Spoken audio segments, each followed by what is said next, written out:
Hello everyone, Jeremy here again.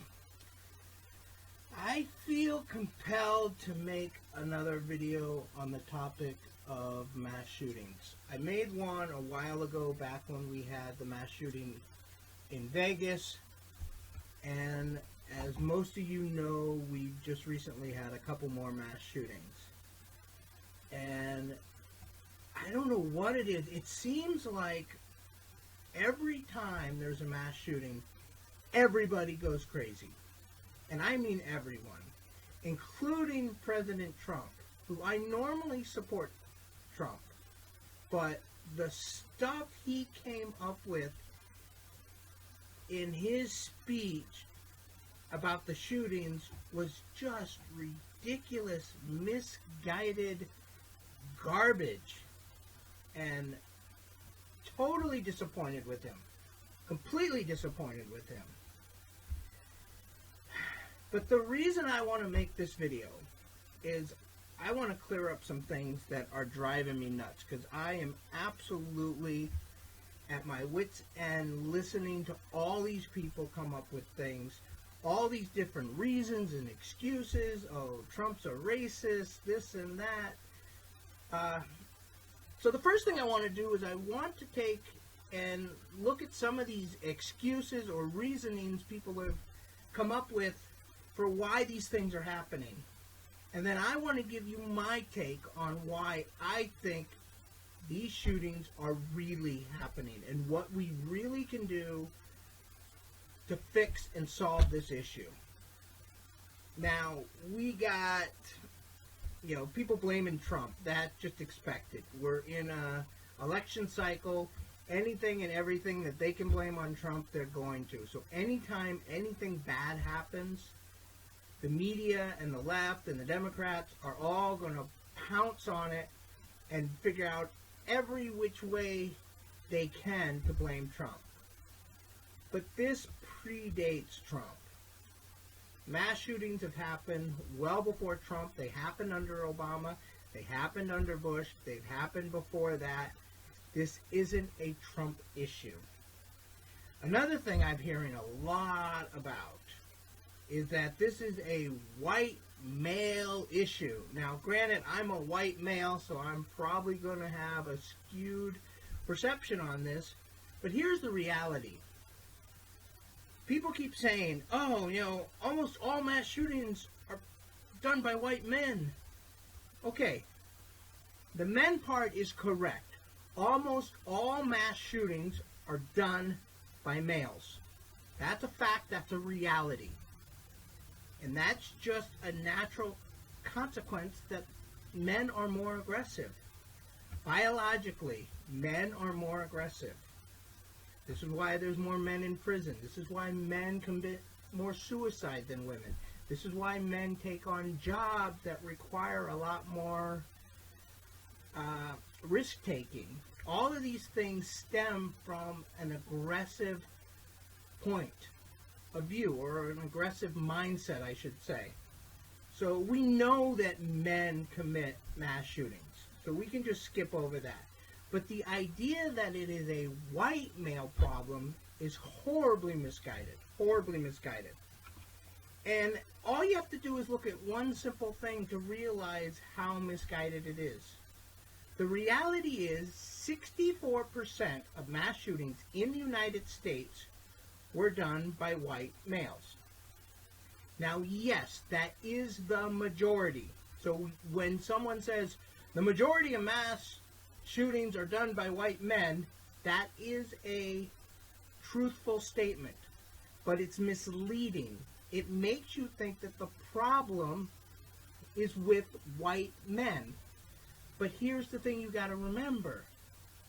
In the United States, the white population is 61%. So think about that. 64% of mass shootings are done by white men, and 61% of the population is white. That means they line up pretty much. Granted, there's a 3% difference, but statistically, it's within the norm of the demographics of this country. The reason more white people commit mass shootings is simply because there are more white people in this country to do it.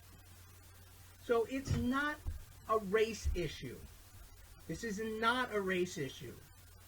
This isn't even a political issue. Everybody wants to know what political party the shooter prescribed to. Who did they support? What groups did they belong to? You know, were they Republican? Were they Democrat? Were they conservative? Were they libertarian? What were they? You know what? None of that matters. We've had Republican mass shooters. We've had Democrat mass shooters. We've had conservatives. We've had libertarians. We've had progressives. We have had mass shooters throughout the entire spectrum of politics. I don't care what end of the political spectrum you care to point out, you can find mass shooters that believed in and supported and were on that side or in that position of the political spectrum. There is no correlation that says, oh, this political party is the cause of mass shootings. No, it is not a political issue. Yes, some mass shooters use politics as their reasoning, but this is not a political issue, and we need to get past that. Granted, we are in an election cycle, and I understand that both sides are, driving as hard as they can so that their side wins, and they're going to use every tool they can get their hands on. And this is just one of those tools, trying to blame the other side for something that really is both sides. All of us as an Americans are a part of this. So it's not a political issue. It's not even a religious issue. A lot of people like to try to figure out, what religion were they? Were they Christian or Muslim or this or that? No. Again, we've had mass shooters that followed virtually all the different religions. We've had Christian mass shooters. We've had Muslim mass shooters. It's not a religion thing. What it is, simply, is people's mental stability and fortitude. That's the problem. That's where our focus needs to be. Now, when I tell people, it's a mental stability and fortitude problem, immediately people equate that to mental health and the fact that, then we need universal health care. They automatically come back at me with the health care debate. Well, we should have universal health care so that these people can get the mental health that they need. Okay. Health care is a small percentage of it. I will give you that. But universal health care is not going to solve the issue of mass shootings. Just like more gun laws are not going to solve the issue of mass shootings. Now, I'm not going to get into the whole why gun laws don't work, because I've already made a video of that after the Vegas shooting. I made a video on specifically why gun laws are not the solution. So you can go watch that if you want to know the details on that. But let me just say, they are not the solution. Period. What we need to know, and also, just before I get next point, a bunch of people, including Trump, have tried to blame video games, violent video games. We need to do something about these violent video games. What? Are you crazy? We've already debunked this. Why is this still an issue? Why are people still talking about this? Think about this logically. Before you go into that whole, violent video games. Before you even do that, honestly, think about this logically. There are millions of kids, millions and millions and millions of kids in this nation playing violent video games every day. Every day. Playing violent video games. Realistic violent video games are being played by millions of kids and teens and young adults in this nation every single day. Now compare that to how many mass shooters we have. If violent video games created violent people that were going to then go out and commit a mass shooting, we would have way more mass shootings than we do. Way, way more. Considering how many people play those games. It is a tiny speck that you can't even see that end up committing mass shootings that play violent video games. See, the problem is people, they see these violent people that commit these shootings, and they look at their life, they dissect their life because they're trying to figure out, why did this person do it? What were they thinking, you know? And they go, oh, well, he played violent video games. Well, that must have been what triggered him, you know? And they equate it backwards. They say, oh, well, violent video games must create violent people. No. The reality is, violent people, people who are naturally violent or have a proclivity towards violence, like violent video games.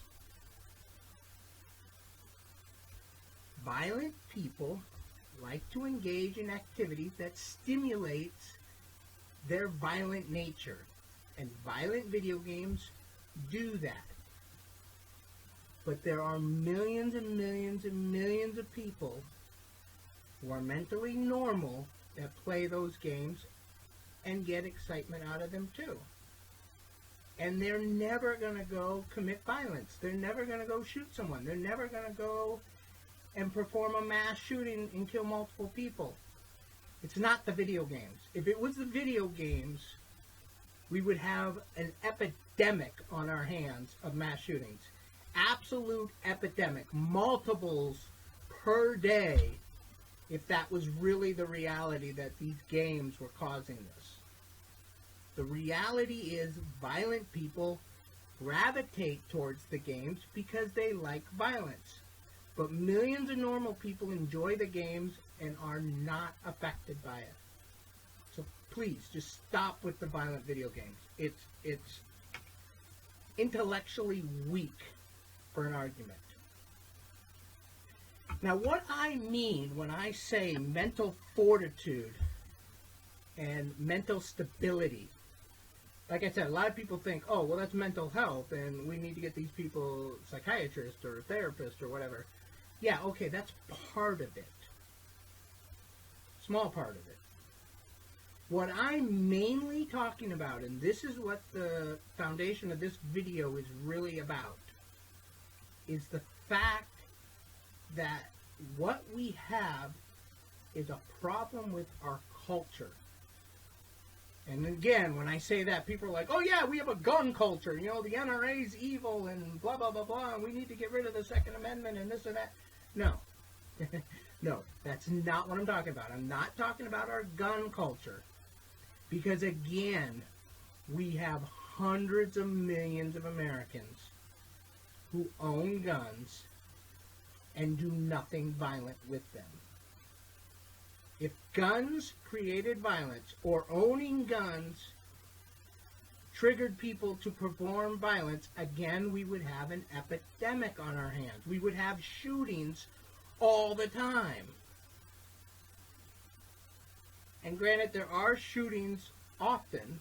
Usually they're one-on-one, but it would be 1,000 times worse if guns really triggered people the way that people are saying, oh, well, the gun culture.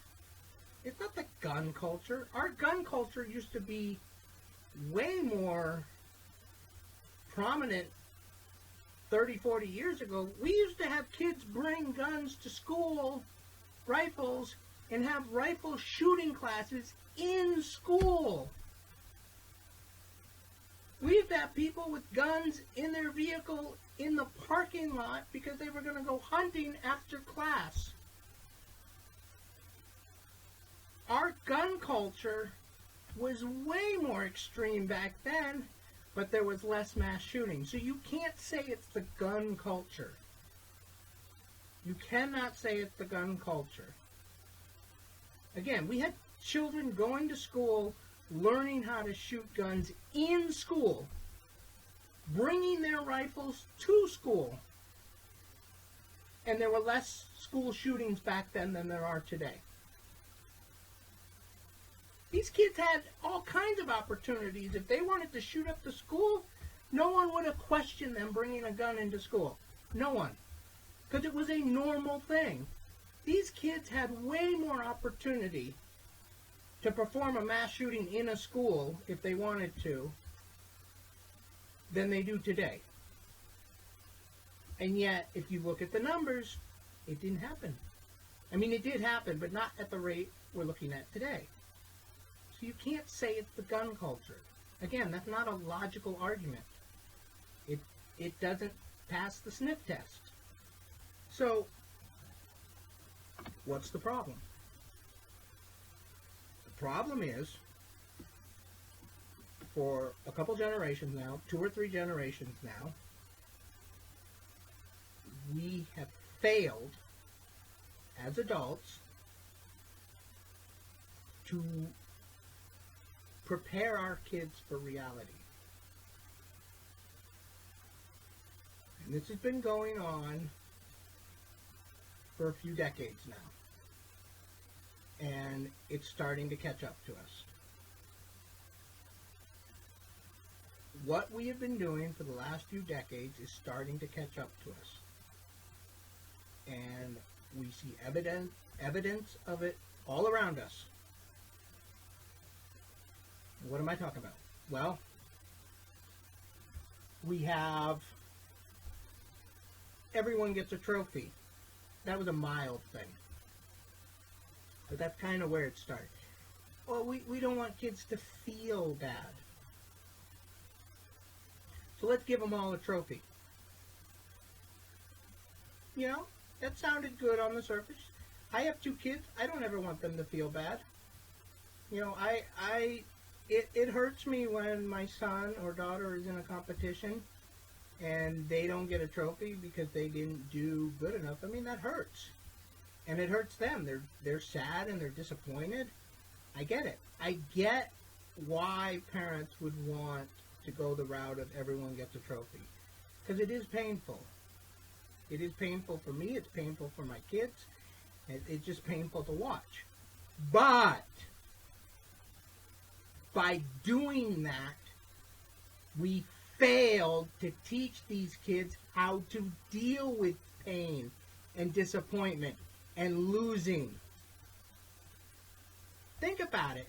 These kids are growing up without having learned how to deal with disappointment, losing, and emotional pain. We failed them.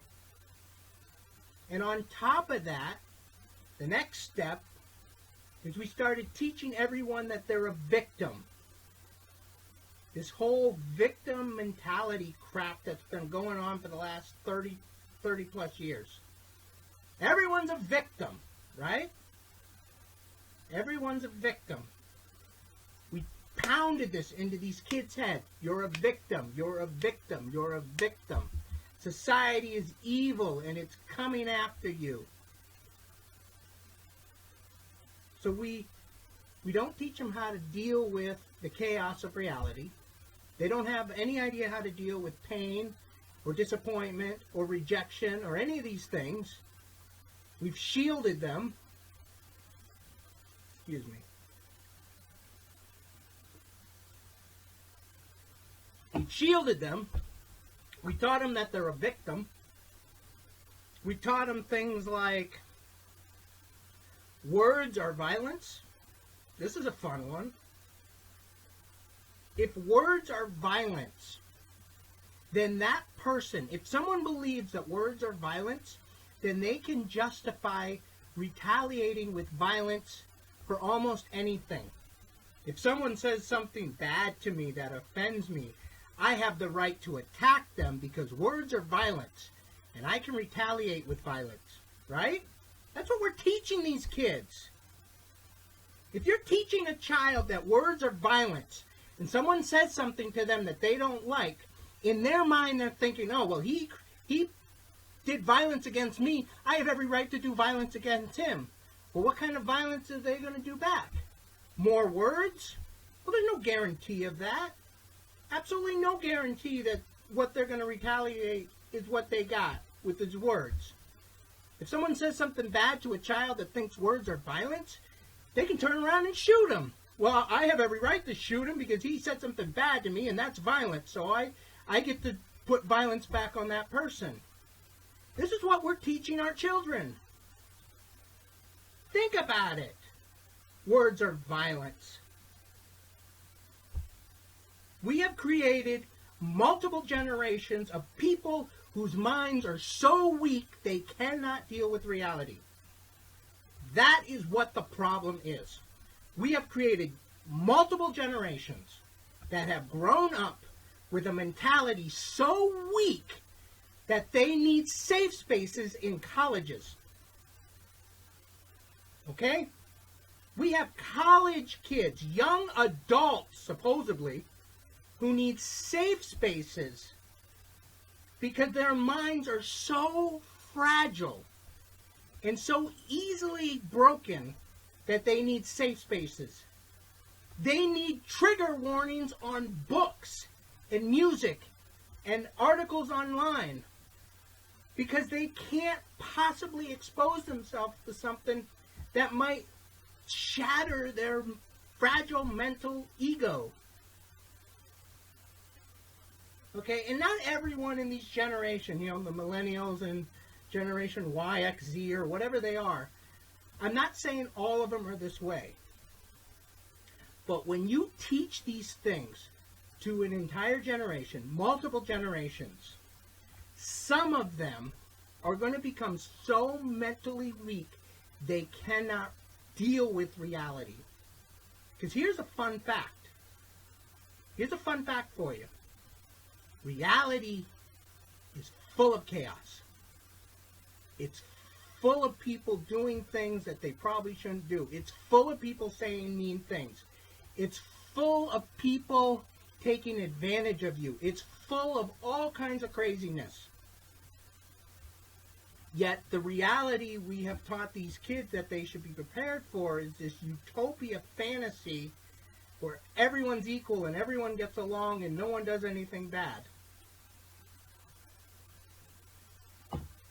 It wasn't realistic. You want to know why there's so many mass shootings? You want to know why there's so many mass shootings?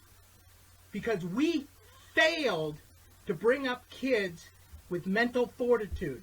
We failed to bring up kids with stable mental psychologies.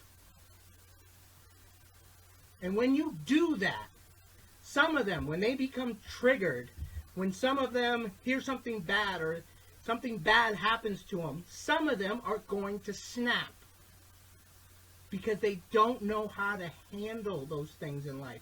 They don't know how to handle the negativity in life. Why should anyone be shocked that some of these kids that grew up with this learning that they're a victim and everyone gets a trophy and words are violence and all this crap, why should it surprise anyone that they grow up and now in their 20s or whatever, something happens to them and they just snap? Again, people want to blame Trump and things he says. Could something that Trump said have triggered one of these people? Absolutely. I fully agree with that. But here's the thing. That isn't Trump's fault. He has a right to say what he wants to say. We live in a free nation with free speech. People have the right to say what they want to say. What we have failed is to prepare a society that can handle free speech. Or freedom in general. We have mass shootings increasing because we have a society filled with a bunch of people that cannot handle the realities of freedom and the world we live in. That's it. That's the reality. And you know what? Those generations, there may be no fixing them. there may be no fixing them, because a lot of them don't want to be fixed. A lot of them have moved out of their parents' house, they're on their own, and a lot of times you can't get to them anymore. That ship sailed. The only thing we can do now is to stop all this stuff, stop all this crap, this social justice warrior crap, this pushing for equal outcomes, everyone gets a trophy, words of violence. All this stuff needs to end immediately.